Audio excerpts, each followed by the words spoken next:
Bunga di Batu Cadas. Jilid 6 Part 2. Dalam pada itu, Ki Dipanala bersama Juiring dan Buntal pun segera kembali ke Padepokan. Setelah mereka membersihkan diri masing-masing, maka mereka pun duduk kembali di pendapa. Tetapi Ki Dipanala tidak menambah keterangannya mengenai orang yang terbunuh itu. Orang itu akan tetap merupakan suatu teka-teki Ki Dipanala, berkata Kiai Danatirta, ia sudah membawa rahasia tentang dirinya ke dalam kubur. Ki Dipanala hanya mengangguk-angguk saja. Namun ketika tiba-tiba ia teringat akan barang-barang dan uang yang dibawanya, maka ia pun segera berkata, aku akan menyerahkan barang-barang itu kepada Kakang Danatirta sekarang. Barang-barang itu membuat diriku diintai oleh bahaya maut. Aku mengucapkan banyak terima kasih, berkata Kiai Danatirta. Ki Dipanala tidak menyahut. Ia pun segera pergi ke kudanya dan mengambil barang-barangnya serta uang di dalam kampil yang tersangkut di lambung kudanya pula. Bukan main, berkata Kiai Danatirta, pemberian Pangeran Ranakusuma bagi Juiring dan keluarga Padepokan ini terlampau banyak sekali ini. Ditambah lagi dengan uang dan kain untuk Arum. Raden Juiring mengerutkan keningnya melihat barang-barang itu. Ia belum pernah menerima kiriman sebanyak itu. Namun sejenak kemudian ia tersenyum, kita akan mengucapkan terima kasih kepada Ayahanda Pangeran Ranakusuma dan Ibunda Galihwarit. Ki Dipanala tersenyum. Jawabnya, aku akan menyampaikannya bersama laporan tentang diriku sendiri. Demikianlah pemberian itu bukan hanya untuk Juiring saja, tetapi keluarga Padepokan Jati Aking itu mendapat bagiannya masing-masing. Namun demikian hal itu ternyata justru telah menimbulkan berbagai pertanyaan di hati Kiai Danatirta meskipun tidak diucapkannya. Sekali-sekali dipandanginya wajah Ki Dipanala yang seolah-olah disaput oleh mendung yang membayangi sebuah rahasia.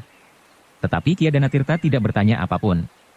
Bahkan dengan sebuah senyum di bibir ia berkata, nah anak-anak, bawalah pemberian yang banyak sekali ini ke dalam.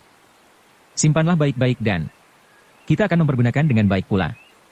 Baiklah, sahut Raden Juiring. Lalu diajaknya Buntal dan Arum membawa barang-barang itu masuk ke dalam. Tetapi uang ini, bertanya Juiring kepada Kiai Danatirta. Bawalah masuk. Simpanlah. Kita akan memerlukannya. Ketiga anak muda itu pun segera masuk ke dalam. Disimpannya barang-barang itu dengan baik. Namun sekali-sekali Arum masih juga melekatkan kain di badannya sambil berkata, bagus sekali. Aku kira aku pantas mempergunakan kain ini. Pantas sekali, berkata Juiring, kau akan bertambah cantik. Ah, wajah Arum menjadi kemerah-merahan. Diletakkannya kain itu sambil berkata, terlalu baik. Aku tidak pantas memakainya. Kenapa? Bertanya Juiring, Ayahanda dan Ibunda Galihwarit menghadiahkannya kepadamu. Arum tidak menjawab. Tetapi sekali lagi kain itu diraihnya dan dibentangkannya di atas amben sambil tersenyum-senyum. Buntal yang duduk di sudut ruangan merasa seakan-akan ia dihadapkan pada sebuah cermin untuk melihat dirinya sendiri. Tidak ada seorang pun yang mengirimkan apapun kepadanya seperti Juiring. Tidak ada sanak keluarganya yang memiliki sesuatu untuk diberikannya kepada Arum. Apalagi kain sebagus itu, dan sebenarnya lah akan membuat Arum semakin cantik. Bahkan untuk dianya sendiri, ia kini menggantungkan sama sekali kepada pemberian Kiai Danatirta. Buntal menarik nafas dalam-dalam. Ia merasa dirinya menjadi semakin kecil di sisi Juiring. Juiring putra seorang pangeran yang kaya. Meskipun ia tersisih, tetapi ayahnya masih juga memberikan barang-barang sejumlah itu. Ia tidak dapat membayangkan berapa nilai barang-barang itu. Apalagi Pangeran Ranakusuma masih juga menyertakan uang di dalam kampil untuk Kiai Danatirta. Buntal terkejut ketika Juiring berkata, Ki Buntal, kau dapat memilih. Manakah yang paling sesuai bagimu? Anak muda itu memaksa bibirnya untuk tersenyum. Katanya, aku sesuai dengan semuanya itu. Juiring tertawa pendek. Lalu, kita akan memilih sendiri mana yang kita sukai dari kiriman-kiriman ini. Ia berhenti sejenak, lalu, dan yang paling berhak memilih lebih dahulu adalah Buntal, selain yang memang khusus untuk Arum, karena barang-barang ini hampir saja lenyap di bawah penyamun. Bukan saja barang-barang ini, tetapi bahkan jiwa Paman Dipanala sendiri. Ya, sahut Arum, tanpa kau Kakang Buntal, maka kita tidak akan melihat Paman Dipanala membawa barang-barang ini sampai ke Padepokan. Ah, Buntal berdesah, hanya suatu kebetulan. Bukan suatu kebetulan saja. Jika kau tidak tertarik kepada orang yang berpakaian petani, itu, maka yang terjadi akan berbeda sekali. Buntal tidak menyahut. Nah pilihlah. Kemudian aku akan memilih pula setelah Kiai Danatirta dan tentu saja kita tidak akan dapat melupakan Paman Dipanala. Hidupnya sendiri tidak begitu baik. Ia menerima upah yang sangat sedikit dari Ayahanda. Tetapi ia adalah orang yang setia. Dalam pada itu, selagi anak-anak muda di dalam sedang sibuk membicarakan Ki Dipanala, di pendapa, Kiai Danatirta mulai bertanya bersungguh-sungguh, Dipanala. Apakah kau benar-benar tidak dapat menduga, siapakah yang sudah melakukannya dan apakah kau tidak mendapatkan tanda apapun dalam perkelahian itu? Ki Dipanala memandang pintu yang sudah tertutup. Kemudian ia berkata lambat, mungkin aku dapat menduga Kakang. Tetapi sekedar menduga. Jika dugaanku salah, maka aku sudah berdosa menuduh orang yang tidak bersalah. Tetapi bukankah kau belum berbuat apa-apa, sahut Kiai Danatirta, kita baru menduga. Tentu saja dugaan kita mungkin keliru. Ki Dipanala itu pun tiba-tiba berdiri. Katanya, aku membawa anak panah yang menghunjam di dada orang yang terbunuh itu. Kiai Danatirta mengerutkan keningnya. Namun sebelum ia menyahut, Ki Dipanala sudah melangkah turun dari pendapa. Dari pelana yang dilepasnya dari punggung kudanya, ia mengambil sepucuk anak panah dan dibawanya naik ke pendapa. Ia berhenti sejenak di bawah nyala pelita. Sambil mengerutkan keningnya ia mengamat-amatinya dengan saksama. Kau mengenalnya? Bertanya Kiai Danatirta. Ki Dipanala pun kemudian duduk kembali di hadapan Kiai Danatirta. Keningnya masih berkerut-merut sedang tatapan matanya menjadi agak tegang. Bagaimana? Kiai Danatirta mendesak. Kakang, ada semacam perasaan takut padaku untuk menerima kenyataan ini. Aku memang sudah mencurigainya. Pemberian Pangeran Ranakusuma yang berlebih-lebihan dan caranya melepaskan aku pergi ketika aku berangkat. Jadi bagaimana? Semula aku tidak memikirkannya, bahwa Raden Ayu Galihwarit berusaha memperlambat keberangkatanku. Ada-ada saja alasannya, sehingga aku akhirnya berangkat sesudah lewat tengah hari, bahkan sudah sore hari. Dengan demikian menurut perhitungan mereka, aku akan sampai di Bulak Jati Sari setelah gelap. Kiai Danatirta mengangguk-angguk ketika Ki Dipanala menceritakan kembali, bagaimana sikap Raden Ayu Galihwarit sebelum ia berangkat. Dan anak panah itu? Ki Dipanala menarik nafas dalam-dalam. Sekali lagi ia mengamat-amati anak panah yang bernoda darah itu. Ada 1000 anak panah yang mirip bentuknya, berkata Ki Dipanala. Ya, sahut Kiai Danatirta, barangkali kau tidak akan dapat mengenal anak panah sebuah demi sebuah. Tetapi apakah sepintas lalu, kau pernah melihat anak panah seperti itu? Ki Dipanala menarik nafas dalam-dalam. Katanya, mungkin belum. Tetapi aku sudah dipengaruhi oleh peristiwa yang terjadi sebelumnya, sehingga karena itu, aku merasa seakan-akan aku mengenal anak panah ini. Kiai Danatirta mengerutkan keningnya. Katanya, ya, kau memang takut melihat kenyataan. Kau kecewa sekali bahwa hal semacam itu sudah terjadi atasmu, sehingga kau berusaha untuk mengaburkan penglihatanmu atas kenyataan itu. Ternyata kau masih seorang yang setia terhadap Pangeran Ranakusuma. Meskipun ada semacam persoalan yang bergejolak di dalam hatimu. Tetapi kesetiaanmu ternyata berbeda dengan kesetiaan Sura pada waktu itu dan mungkin Mandra pada waktu ini. Kau adalah seorang yang benar-benar setia. Bukan sekedar menjilat dan menundukkan kepala dalam-dalam. Tetapi kau berani menyebut kesalahan dan kecurangan keluarga Istana Ranakusuman justru karena kesetiaanmu itu. Tetapi tidak banyak orang yang mengerti bahwa demikianlah adanya. Justru karena itulah, maka kau menjadi orang yang paling dibenci di Ranakusuman. Mungkin Kakang benar. Aku memang cemas dan bahkan takut melihat perkembangan yang terjadi di Istana Ranakusuman. Mungkin aku memang orang yang setia, yang ingin memperingatkan dengan niat baik. Kadang-kadang aku mencoba mencegah dan bahkan aku menghalang-halangi. Kenapa mereka tidak mengusir kau saja daripada mereka harus bertindak kasar dan licik semacam itu? Meskipun kau belum mengatakan, tetapi aku sudah menduga, apa yang ada di dalam hatimu. Yang menakut-nakutimu dan yang membuat kau menghindari penglihatanmu atas kenyataan itu, Ki Dipanala tidak menyahut. Ki Dipanala, apakah anak panah itu? Anak panah Raden Rudira. Ki Dipanala tidak segera menyahut. Wajahnya menjadi kemerah-merahan. Sesuatu agaknya sedang bergejolak di dalam hatinya.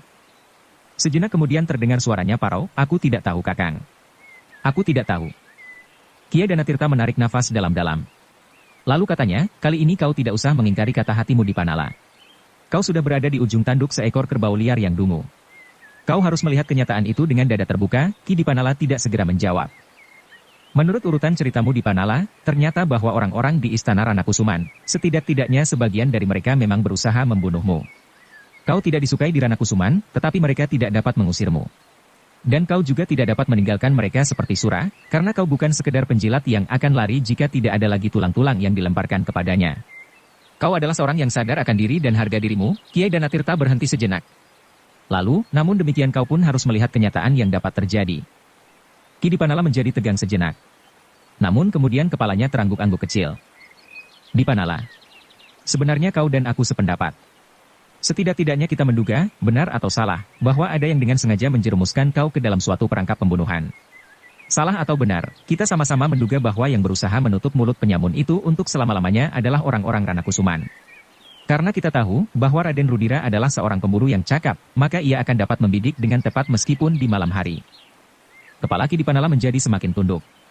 Kata-kata Kiai Danatirta itu bagaikan guruh yang melingkar-lingkar di kepalanya.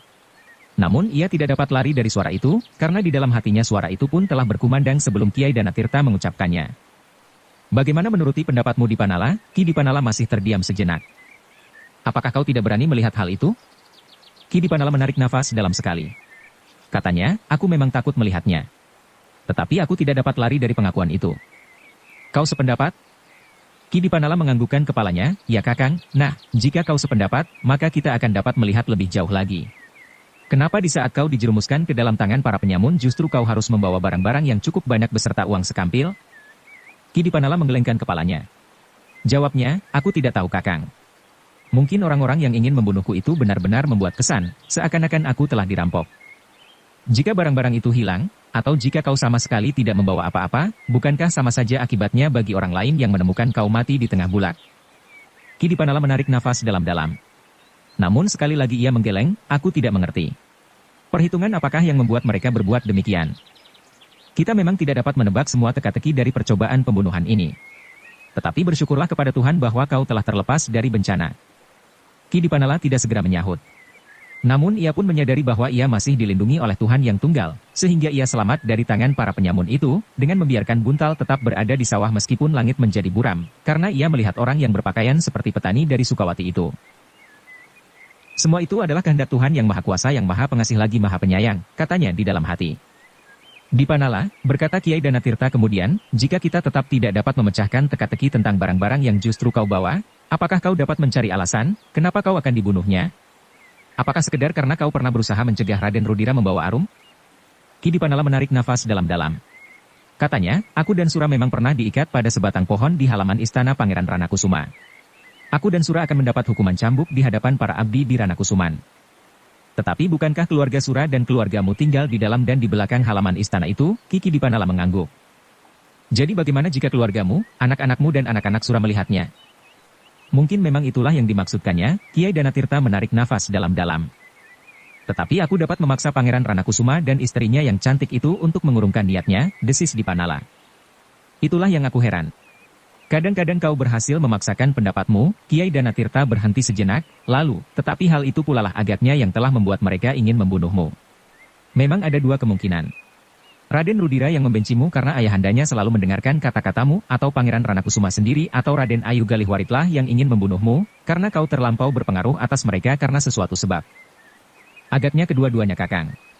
Meskipun yang satu tidak tahu alasan yang tepat dari yang lain, namun ada semacam pertemuan pendapat, bahwa aku memang harus dilenyapkan. Raden Rudira tentu tahu rencana ini, ternyata jika dugaan kita benar, maka ia telah membunuh penyamun itu. Menurut dugaanku pula Raden Ayu Galihwarit pun tahu akan rencana ini, karena ia telah memperlambat keberangkatanku. Bagaimana dengan Pangeran Ranakusuma? Ki Dipanala menggelengkan kepalanya, aku tidak tahu Kakang. Tetapi tampaknya Pangeran Ranakusuma acuh tidak acuh saja atas rencana ini. Kiai Danatirta mengangguk-angguk pula. Namun kemudian ia bertanya, tetapi apakah alasan Raden Ayu Galihwarit? Apakah seperti juga Raden Rudira yang sakit hati karena Pangeran Ranakusuma selalu mendengar kata-katamu? Ki Dipanala terdiam sejenak. Sekali lagi ia berpaling memandang piatu yang sudah tertutup. Kakang, di manakah anak-anak itu? Mereka ada di dalam. Agaknya mereka sedang sibuk dengan barang-barang kiriman yang kau bawa. Selama ini mereka hanya mengenal kain lurik yang kasar. Sedang yang kau bawa adalah kain yang halus dan barang-barang yang jarang dan bahkan hampir tidak pernah dilihat oleh Arum dan Buntal. Ki Dipanala mengangguk-angguk pula. Tetapi seakan-akan ia tidak yakin bahwa anak-anak itu tidak mendengar pembicaraan itu. Ada yang ingin aku katakan Kakang. Tetapi aku berharap agar anak-anak itu tidak mendengarnya. Pengaruhnya agak kurang baik bagi mereka. Kiai Danatirta pun mengangguk. Agaknya yang akan dikatakan oleh Ki Dipanala adalah suatu rahasia yang lama disimpannya. Sebenarnya aku tidak ingin mengatakannya kepada siapapun. Juga kepada Kakang, orang yang paling aku percaya. Tetapi karena tindakan yang telah diambilnya adalah suatu pembunuhan, maka ada baiknya orang lain mengetahuinya. Jika pada suatu saat aku benar-benar mati, maka ada orang yang tahu alasan sebenarnya atas kematianku itu. Kiai Danatirta merenungi wajah Ki Dipanala sejenak. Kemudian ia pun berdiri sambil berkata, coba aku lihat anak-anak itu. Ketika Kiai Danatirta masuk ke ruang dalam, maka ternyata ruangan itu sudah sepi. Barang-barang yang semula dibentang selembar demi selembar, telah tersusun rapi dan diletakkan dalam tumpukan yang teratur di geledek. Bahkan di sampingnya terletak kampil yang berisi uang. Kiai Danatirta menarik nafas. Anak-anak itu tentu menganggap bahwa tidak akan ada seorang pun yang akan mengusik barang-barang itu. Apalagi mengambilnya, karena padepokan ini memang tidak pernah kehilangan karena tangan seseorang. Jika ada barang yang hilang itu hanyalah disebabkan kekurang telitian dari antara mereka yang menyimpan barang-barang itu dan barang itu tidak dapat diketemukan lagi. Tetapi mungkin sebulan 2 bulan barang yang hilang itu tanpa disengaja telah dijumpai oleh seseorang yang justru tidak sedang mencarinya. Dengan hati-hati Kia Danatirta pergi ke bilik Arum. Dilihatnya dari sela-sela daun pintu yang tidak tertutup rapat, gadis itu telah terbaring di pembaringannya meskipun agaknya belum tertidur. Dari bilik Arum, Kia Danatirta pergi ke bilik Juiring dan Buntal. Keduanya pun sudah ada pula di dalam biliknya, meskipun keduanya masih berbicara tentang sesuatu. Kia Danatirta itu pun segera kembali ke pendapa. Mereka sengaja berbicara di pendapa, tidak di peringgitan, agar tidak mudah orang lain ikut mendengarnya justru karena pendapa itu terbuka. Kakang, berkata Ki Dipanala kemudian, sebenarnya cerita ini sudah berlangsung lama. Dan karena cerita inilah maka aku seakan mempunyai pengaruh di Ranakusuman meskipun aku tidak disukai oleh siapapun juga. Kia Danatirta tidak menyahut. Dibiarkannya Ki Dipanala meneruskan ceritanya. Adalah suatu kebetulan pula bahwa aku melihat hal itu terjadi. Dan karena itu pula aku seakan-akan mempunyai perbawa atas Raden Ayu Galihwarit. Sebenarnya aku sama sekali tidak berniat untuk memerasnya. Aku sudah berjanji untuk merahasiakan apa yang sudah terjadi itu. Namun agaknya Raden Ayu Galihwarit selalu dihantui oleh bayangannya sendiri, ia selalu curiga kepadaku. Bertahun-tahun hal itu terjadi. Tetapi pada suatu saat, karena persoalan-persoalan lain yang berkembang, agaknya sampai juga suatu keputusan pada Raden Ayu Galihwarit untuk membunuhku. Kia Danatirta hanya mengangguk-angguk saja. Ia ingin segera mendengar cerita yang sesungguhnya, sehingga Raden Ayu Galihwarit harus mengambil sikap itu. Membunuh atau mendengar setiap pendapat Dipanala. Pada saat itu, Raden Ayu Galihwarit sedang berusaha sekuat-kuat tenaganya untuk menyingkirkan Juiring. Dengan berbagai macam cara dan hasutan, sehingga akhirnya Pangeran Ranakusuma mulai mendengar kata-kata itu, Ki Dipanala berhenti sejenak, lalu, namun di samping itu, Raden Ayu Galihwarit mulai dihinggapi penyakit yang sekarang menjadi semakin parah. Kia Danatirta hanya mengangguk-angguk dan mengangguk-angguk saja. Pada suatu malam, selagi aku pergi ke tempat seorang saudaraku, aku melihat sebuah kereta berhenti di pinggir jalan di pinggir kota, di bawah bayangan kegelapan. Aku menjadi curiga. Semula aku mengira saiznya tentu sedang mempunyai kepentingan di kegelapan. Dan menurut dugaanku kereta yang bagus itu tentu kosong. Jika ada penumpangnya, sais itu tentu tidak akan berani berhenti. Apalagi menurut dugaanku kereta itu tentu kereta seorang perwira kumpeni, Ki Dipanala berhenti sejenak, kemudian diteruskannya, tetapi kemudian aku melihat sais itu berdiri bersandar sebatang pohon agak jauh dari keretanya. Kemudian berjalan mondar-mandir. Aku menjadi semakin heran. Timbullah keinginanku untuk mengetahui, apakah yang sebenarnya sudah terjadi. Karena itu, dengan diam-diam aku mendekati kereta itu tanpa diketahui oleh saisnya, tiba-tiba saja Ki Dipanala menjadi tegang. Katanya, Kakang, peristiwa berikutnya adalah peristiwa yang paling kotor yang pernah aku lihat. Apa? Setelah aku berhasil mendekati kereta yang memang berada di kegelapan itu, aku mendengar suara di dalamnya. Suara seorang perempuan dan seorang laki-laki. Menilik warna suaranya tentu seorang laki-laki asing, nafas Ki Dipanala serasa menjadi semakin cepat mengalir. Kakang, aku tidak tahan menyaksikan hal serupa itu. Orang asing itu telah mengotori kota ini dengan kebiadaban. Aku mengira bahwa mereka yang katanya membawa peradaban yang tinggi, ternyata memiliki tata kesopanan yang sangat rendah. Mereka akan mencemarkan nama kota ini dengan perbuatan yang kotor di jalan-jalan. Karena itu, dengan tidak sabar aku meloncat. Dengan sekuat tenaga aku tarik pintu kereta yang sekaligus terbuka, dada Ki Dipanala menjadi seakan-akan berdebaran meskipun ia hanya sekedar bercerita. Lalu suaranya menjadi terputus-putus, tetapi sama sekali tidak aku duga. Ketika pintu itu terbuka, seseorang telah terdorong dan jatuh keluar. Seorang perempuan. Kemudian disusul seorang laki-laki asing meloncat pula.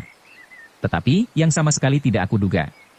Ternyata perempuan itu bukannya perempuan yang aku sangka diambilnya di pinggir jalan. Perempuan itu adalah Raden Ayu Galihwarit yang sejak sore pergi memenuhi undangan perwira asing yang mengadakan pertemuan makan bersama dengan beberapa orang bangsawan. Tetapi karena kesibukannya, maka Pangeran Ranakusuma sendiri tidak dapat datang dan membiarkan istrinya dijemput dan diantar kembali ke istana Ranakusuman. Tetapi agaknya yang mengantar Raden Ayu Galihwarit saat itu adalah seorang perwira kumpeni yang gila dan setengah mabuk. Kia Danatirta mengangguk-anggukan kepalanya. Terasa bulu-bulunya meremang juga.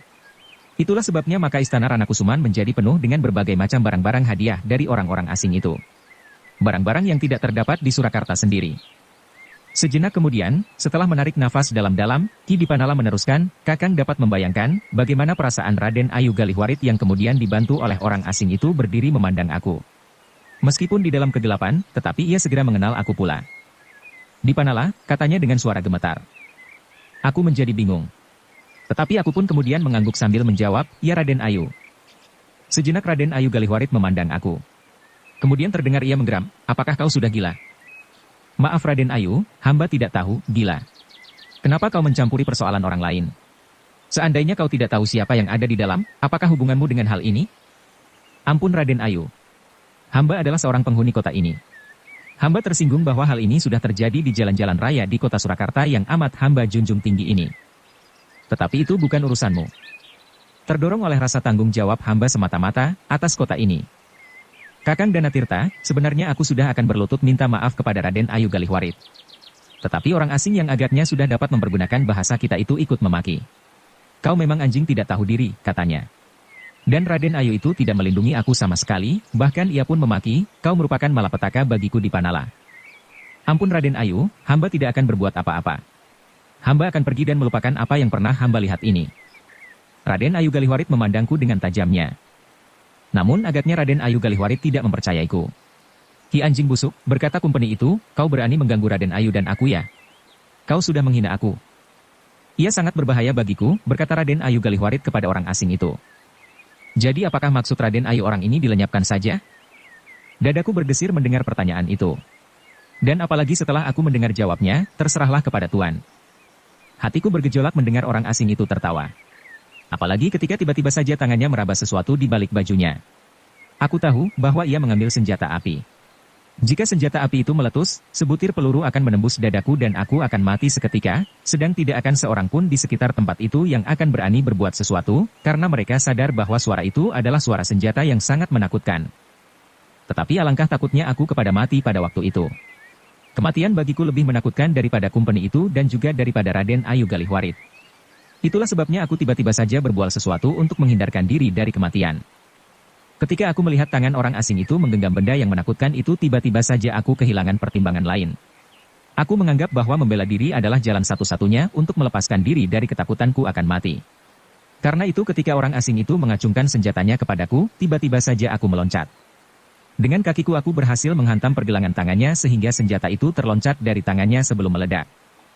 Tetapi orang asing itu sama sekali tidak kehilangan akal. Lapun segera mencabut pedangnya yang panjang. Dengan serta-merta ia mencoba menusuk dadaku dengan pedang itu. Untunglah aku masih sempat menghindar. Namun ia benar-benar bertekad membunuhku, sehingga ia pun segera memburu. Aku pun telah bertekad membela diriku. Karena itu maka tiba saja kerisku sudah berada di dalam genggaman tanganku. Ternyata bahwa orang asing itu tidak begitu pandai berkelahi. Ia hanya dapat mengayun-ayunkan pedangnya. Tetapi kakinya seolah-olah mati. Ia mempercayakan tata geraknya pada gerak tangannya. Tetapi aku tidak demikian bodohnya. Aku mempergunakan semua anggota badan kita. Kaki dan tangan. Karena itu, ketika aku meloncat-loncat ia menjadi bingung. Aku sendiri tidak ingat lagi. Aku sadar ketika aku mendengar orang asing itu mengeluh tertahan. Suaranya serak dan kemudian hilang ditelan seninya malam. Yang terdengar kemudian adalah suara tubuh itu roboh di tanah. Mati. Ternyata aku telah menusuknya tepat di dadanya. Raden Ayu Galihwarit melihat perkelahian itu dengan tubuh gemetar. Dengan suara yang parau ia berkata, kau gila di Panala. Kau dapat dibunuh oleh kumpeni. Kau sudah membunuh seorang perwira. Dan kau akan menebus kebodohanmu. Tidak ada orang yang melihat pembunuhan ini. Aku dan Sais itu. Aku berpaling. Aku lihat Sais itu pun ketakutan berdiri di sisi sebatang pohon yang besar. Sais itu tidak mengenal hamba, kataku. Aku tidak tahu dari mana aku mempunyai keberanian untuk berbantah dengan Raden Ayu Galihwarit. Aku mengenalmu. Aku dapat mengatakan kepada Pangeran Ranakusuma dan kepala pimpinan kumpeni bahwa kau telah membunuh salah seorang dari mereka. Raden Ayu tidak akan mengatakannya. Kenapa tidak? Aku akan mengatakannya. Dan kau akan digantung di alun-alun atau dipancung di perapatan. Tetapi aku tetap menggeleng dan berkata perlahan-lahan, jangan terlalu keras Raden Ayu. Hamba tidak mau Sais itu mendengar dan mengetahui tentang hamba. Aku akan mengatakan. Aku akan mengatakan. Raden Ayu tidak akan mengatakan. Baik kepada kumpeni, kepada Pangeran Ranakusuma maupun kepada Sais itu. Bukankah dengan demikian Raden Ayu akan membuka rahasia Raden Ayu sendiri? Selama ini Pangeran Ranakusuma kadang-kadang bertanya-tanya juga, kenapa Raden Ayu sering sekali mengunjungi makan bersama dengan orang-orang asing itu meskipun pada saat-saat Pangeran Ranakusuma berhalangan. Ternyata justru saat-saat yang demikian itulah yang menyenangkan bagi Raden Ayu. Apakah Raden Ayu tidak mengetahui bahwa perasaan seorang suami kadang-kadang tergetar jika istrinya berbuat seperti apa yang Raden Ayu lakukan meskipun tidak melihatnya sendiri? Apakah Raden Ayu tidak mencemaskan kemungkinan yang buruk bagi Raden Ayu jika Pangeran Ranakusuma mengetahui hal ini? Tidak ada yang mengetahuinya. Hamba dan Sais itu. Jika Tuan berusaha menjerumuskan hamba ke tiang gantungan atau hukuman apapun, maka hamba pun akan sampai hati pula mengatakan kepada siapapun tentang Raden Ayu. Kumpeni tidak akan percaya. Seandainya percaya, maka mereka pasti akan merahasiakannya, karena banyak sekali di antara mereka yang terlibat dalam keadaan yang sama. Bahkan bukan dengan aku sendiri. Ada putri-putri bangsawan yang lain yang melakukan seperti yang aku lakukan. Tetapi Raden Ayulah yang paling menonjol di antara mereka itu. Tutup mulutmu. Dan Raden Ayu pun akan menutup mulut. Jika Raden Ayu sampai hati membunuh hamba, hamba pun akan sampai hati mengatakan yang terjadi. Mungkin Kumpeni tidak akan mempercayai bahwa ada perwira-perwiranya yang berbuat demikian, atau dengan sengaja menyembunyikan kenyataan itu, karena sebagian besar dari mereka terlibat. Namun hati Pangeran Ranakusuman pasti akan terketuk. Jika Pangeran Ranakusuma menangkap getaran isyarat dalam lubuk hatinya, maka Tuan akan mengalami nasib yang kurang baik. Bukankah istri Pangeran Ranakusuma tidak hanya seorang? Dan bukankah istri yang lain meskipun tidak selincah Raden Ayu tetapi ia adalah seorang istri yang setia? Dan apakah Tuan tahu betapa pahitnya perasaan seorang suami jika mengetahui bahwa istrinya tidak setia seperti Raden Ayu meskipun Pangeran Ranakusuma adalah seorang suami yang longgar, yang memberi banyak kesempatan kepada Raden Ayu untuk keluar rumah tanpa suaminya. Apalagi Tuan sudah berbuat tidak senonoh dengan seorang asing, seorang bule. Diam, diam. Jangan berteriak. Aku mencegah.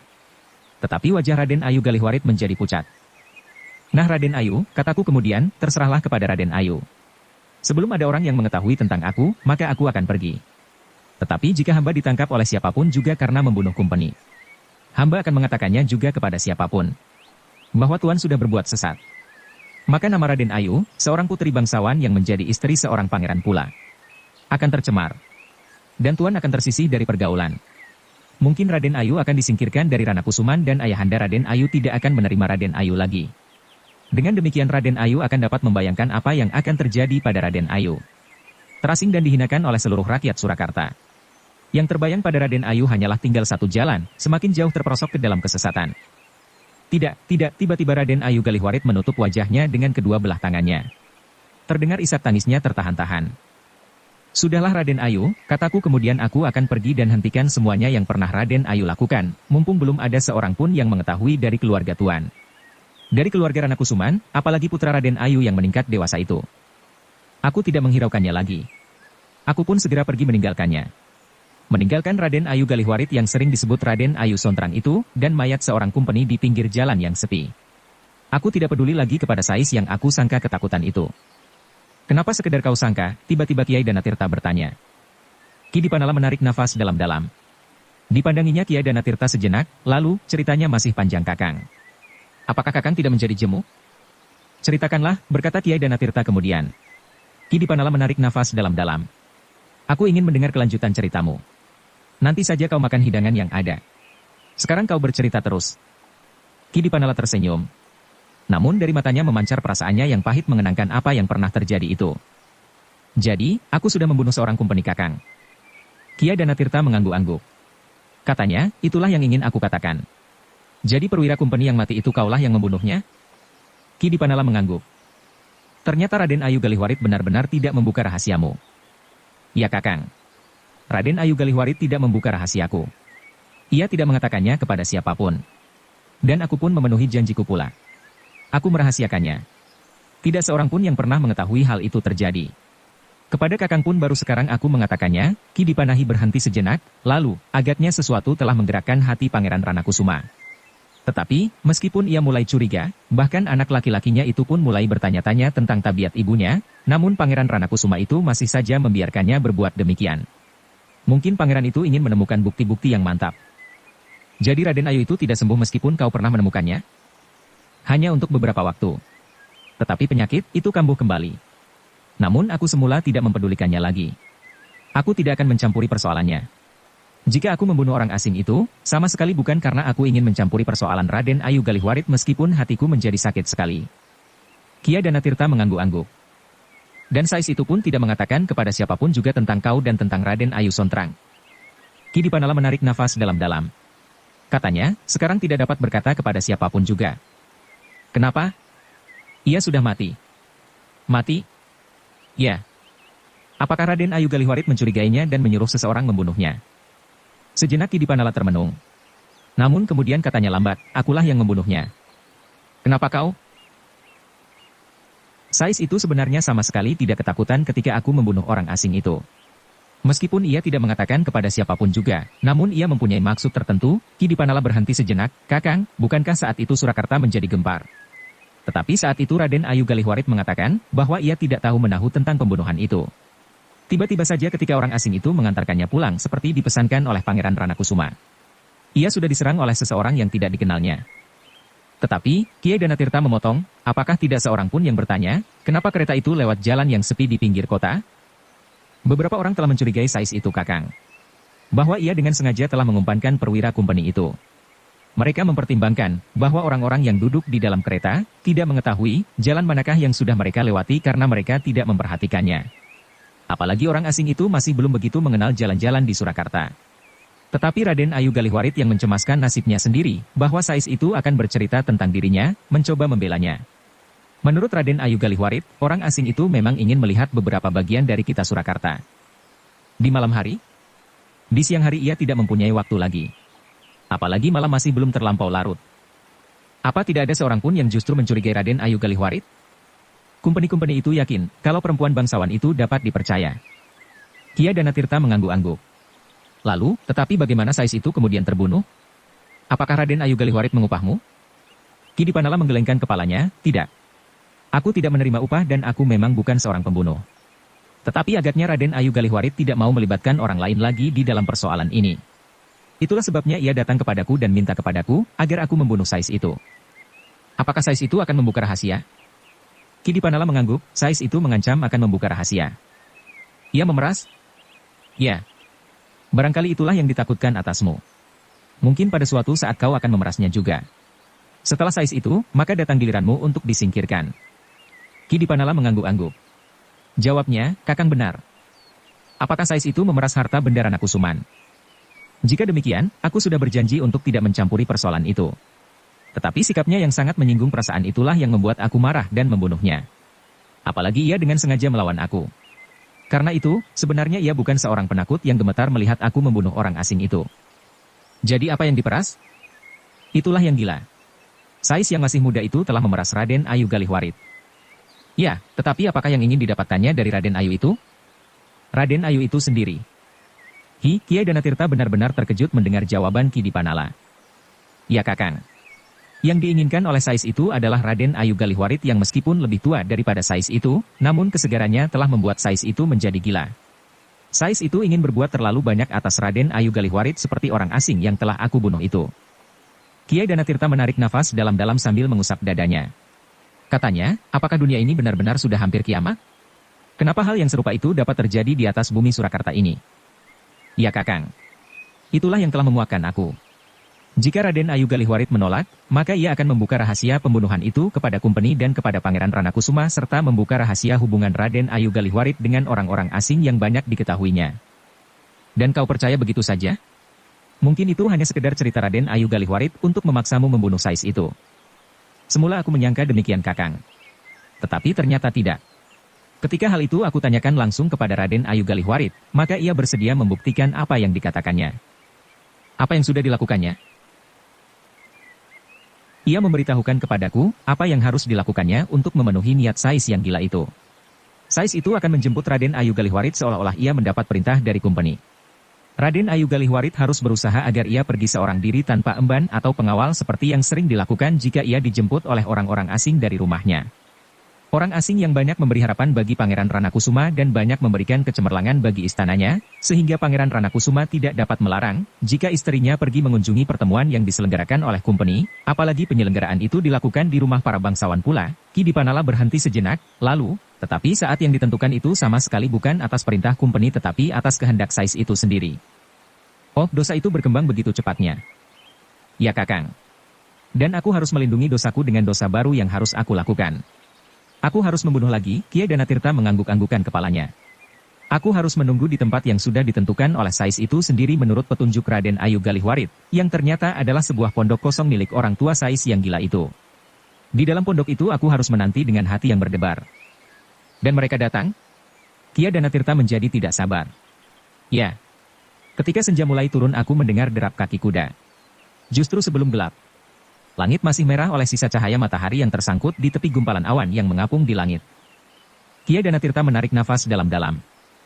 Sebenarnya lah bahwa dada ini akan retak oleh kemuakan ketika aku mendengar mereka mendekati pintu rumah Sais yang kosong itu. Ki Dipanala berhenti sejenak. Kemudian katanya, "Silahkan Raden Ayu," berkata Sais itu di luar pintu. Suaranya benar-benar membuat kepala pening Kakang. Kiai Danatirta menahan nafasnya. Dan Ki Dipanala meneruskan, "Aku mencoba menahan nafas ketika aku mendengar pintu berderit terbuka. Dan aku dengar Raden Ayu Galihwarit mengumpat, 'Kau gila. Kau akan dibunuh oleh Pangeran Ranakusuma.' Tetapi Sais itu tertawa, Tuan tidak akan mengatakannya seperti yang dikatakan oleh pembunuh orang asing itu. Gila, kau dengar percakapan kami. Aku dengar Raden Ayu. Tetapi kalau kau masih menggangguku, kau akan menyesal, berkata Raden Ayu itu. Kenapa tidak? Setiap saat kita dapat singgah ke rumah ini. Jika Tuan Putri akan melayani orang-orang bule itu, Tuan Putri akan aku persilahkan singgah dahulu. Bukankah aku berkulit sawo matang seperti Raden Ayu, dan orang-orang asing itu berkulit semerah kulit manggis dan jauh lebih kasar dari kulitku? Gila, kau memang gila. Aku tidak mau berbuat gila seperti itu. Raden Ayu tidak mempunyai pilihan lain. Oh, terdengar Raden Ayu Galihwarit menahan tangisnya. Jangan menangis Raden Ayu. Marilah kita hayati satu-satunya pilihan yang dapat Tuan Putri lakukan agar aku tidak mengambil keputusan lain. Kau lebih baik membunuh aku, tangis Raden Ayu itu. Silahkan duduk. Bukankah aku harus mengantar Raden Ayu kembali setelah gelap? Sebaiknya kita tidak membuang waktu. Aku mendengar suara Raden Ayu Galihwarit gemetar. Mula-mula aku menjadi ragu-ragu untuk bertindak. Mungkin Raden Ayu itu memang harus menanggung dosanya dan mendapat hukuman karenanya. Tetapi aku tidak dapat menahan perasaan muak yang menyesak dada ini, sehingga karena itu, maka nafasku pun menjadi tersengal-sengal. Bahkan bukan saja perasaan muak, tetapi juga oleh kekhawatiran, bahwa apabila orang itu dikecewakan oleh Raden Ayu Galihwarit pada suatu saat, di mana putri bangsawan itu sudah tidak dapat bertahan lagi mengalami pemerasan yang paling parah itu, maka ia akan sampai pada suatu keputusan untuk membuka rahasia Raden Ayu Galihwarit dan rahasiaku sendiri. Sais yang gila itu tentu tidak akan mempedulikan lagi, malapetaka apa yang akan aku alami dan kehinaan yang akan dihayati oleh Raden Ayu Galihwarit. Meskipun jika Raden Ayu Galihwarit membuka rahasia tentang Sais itu sendiri, ia akan dapat dihukum mati pula. Bersambung ke jilid 6 part 3. Dukung kami dengan subscribe, follow, like, komen dan share. Terima kasih.